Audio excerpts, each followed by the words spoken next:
And I would say that China deserves the kind of respect that China enjoys. We're happy that China is leading the way in Asia. We're happy with the leadership of China.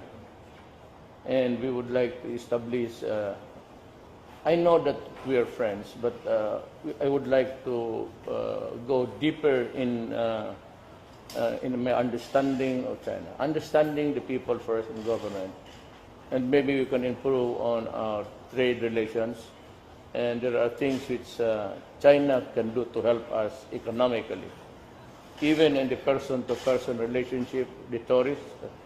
That's only one aspect that would give us a boost in the economy. What I see is what China has been doing to other countries, for example, Africa. It was so generous to offer to build the railways and everything. We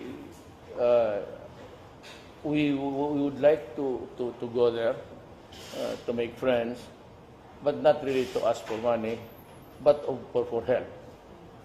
If we can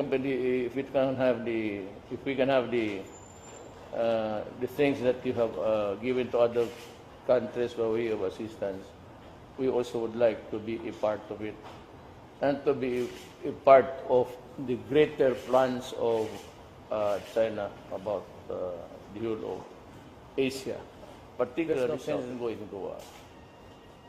There's really no sense in going to just fighting over a body of water there. We prefer to talk. We want to talk about friendship. We want to talk about cooperation. And most of all, we want to talk about business.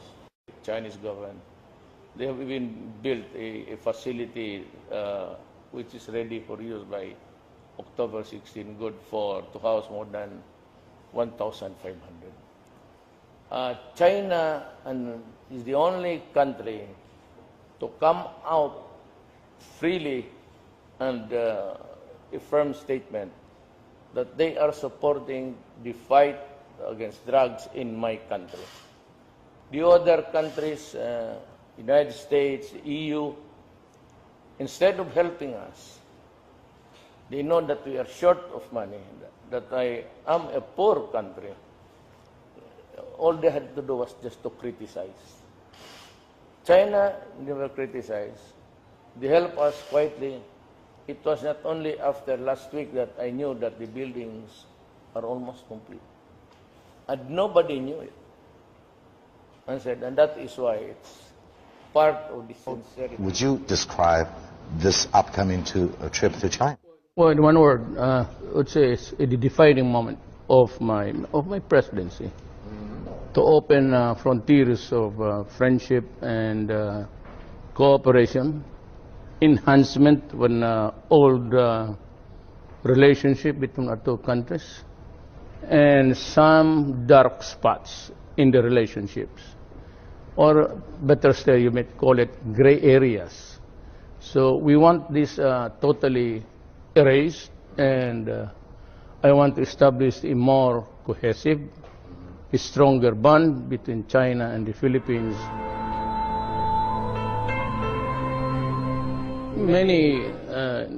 A lot of countries now, well, America is one, is for, and so with the others, allied with the West. And I said, if it causes a third world war, what would be my point in insisting on the ownership of that body of water when the world is exploding? It does not bring prosperity. So I thought, maybe I can sign a treaty somewhere, partnerships in the enhancement of the agriculture. The only hope of the Philippines economically, I'd be frank with you, is China. But I'm going there in friendship, to extend my hand in warm brotherhood, and also to ask for help. I must be frank. I must be honest enough to say, Well, Filipino President Rodrigo Duterte is set to touch down here in Beijing in just a few hours' time, and with that comes some very serious expectations about how he will be spending his time here in Beijing. Now, we know for a fact that on Thursday he will be meeting with his counterpart, President Xi, as well as other high-ranking members of the Chinese government. There will also be a business forum where you can expect that there will likely be commercial agreements that are agreed upon between members of the Filipino business community that are traveling with President Duterte to Beijing and perhaps some of their counterparts here in China. Now, on Wednesday, that's going to happen on Thursday. On Wednesday, it's far less clear in terms of how the president is planning to spend his day here. We've heard everything about trips to a drug rehabilitation center, possibly a trip to the Great Wall. Those things have not been confirmed by either the Chinese side or the Filipino side. One thing we do know that has been confirmed, however, is that the president does plan to meet with members of the Filipino community based here in Beijing. That number is roughly 500 to 600 people, depending on whom you ask, but he is expected to meet with members of that community, much like he did in Brunei. Now, whether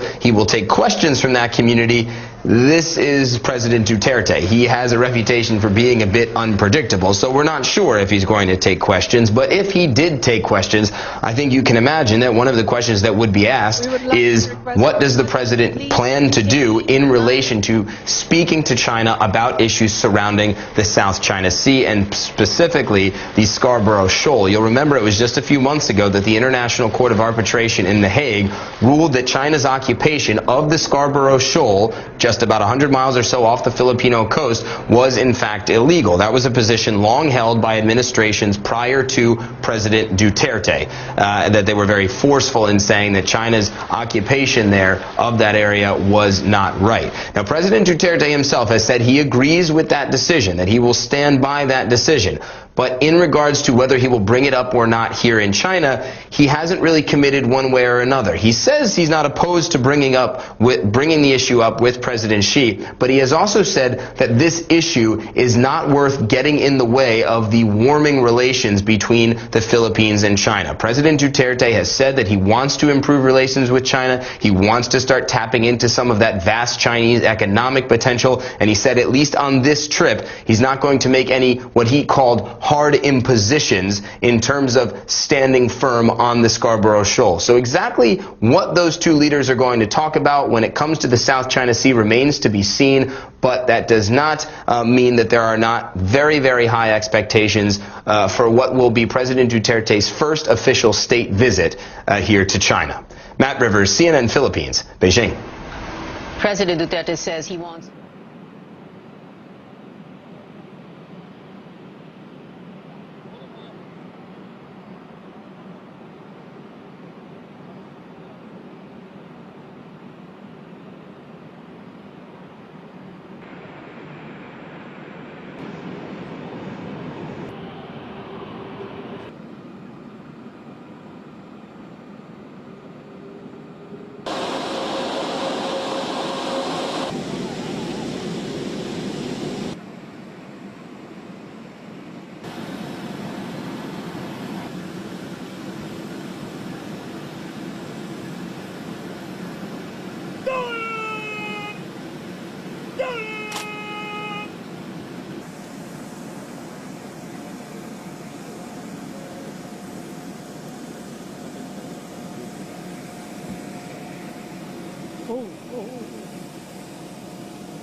is, I know that we are friends, but I would like to go deeper in my understanding of China, understanding the people first in government, and maybe we can improve on our trade relations. And there are things which China can do to help us economically, even in the person-to-person relationship, the tourists. That's only one aspect that would give us a boost in the economy. What I see is what China has been doing to other countries, for example, Africa. It was so generous to offer to build the railways and everything. We would like to go there to make friends, but not really to ask for money. And I would say that China deserves the kind of respect that China enjoys. We're happy that China is leading the way in Asia. We're happy with the leadership of China. And we would like to establish, but for help. If we can have the things that you have given to other countries by way of assistance, we also would like to be a part of it and to be a part of